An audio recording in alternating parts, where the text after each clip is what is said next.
So why are all these young children so vulnerable to all of the social media stuff? Why is it influencing them so powerfully?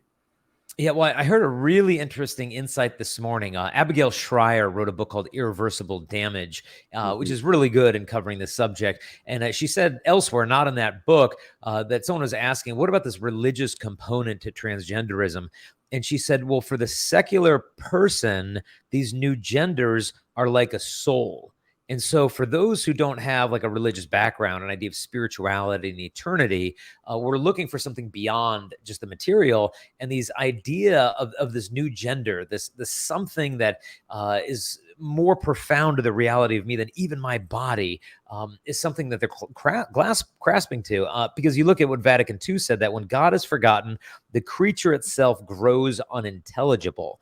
And so what that means is if we lose sight of supernatural realities, then even natural realities like male and female are obscured from our vision. And so kind of to me, that's where we're at today. And so there's as I'd mentioned earlier, the social contagion piece. It's typically impacting adolescent females who come from more progressive families, typically to go to public schools. Oftentimes they're already struggling with anxiety, depression, trauma, broken families, often high functioning autism.